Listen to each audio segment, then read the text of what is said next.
விஜய் பரப்புரை கூட்ட நெரிசலால் பாதிக்கப்பட்டோரை இன்று சந்திக்கிறார் மக்கள் நீதி மய்யம் கட்சியின் தலைவர் கமல்ஹாசன். விவரங்களோடு இணைகிறாருடைய சிறப்பு செய்தியாளர் சடையாண்டி. விவரம் என்ன? தேவப்பிரியன், விஜய் தேர்தல் பரப்புரையின் போது கரூரில் கூட்ட நெரிசலில் சிக்கி கிட்டத்தட்ட 41 பேர் உயிரிழந்திருக்கிறார்கள்.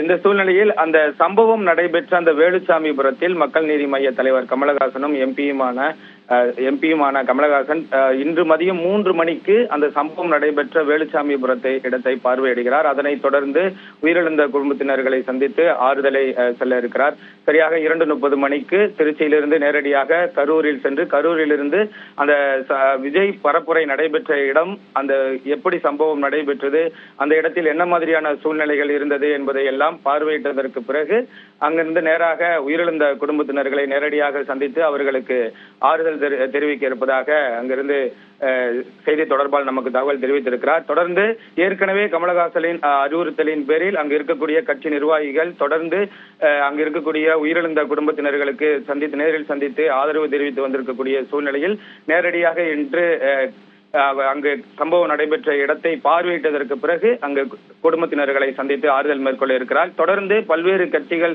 நியமிக்கப்பட்ட குழுக்கள், ஆளுங்கட்சி நியமிக்கப்பட்ட குழுக்கள் தொடர்ந்து அங்கு விசாரணை நடைபெற்றுக் கொண்டிருக்கக்கூடிய சூழ்நிலையில் இந்த மக்கள் நீதி மய்ய தலைவர் கமலஹாசன் சம்பவ இடத்தை நேரில் பார்வையிட இருப்பது சற்று யோசிக்கக்கூட ஒரு விஷயமாக பார்க்கப்படுகிறது. விரிவான தகவலுக்கு நன்றி சடையாண்டி.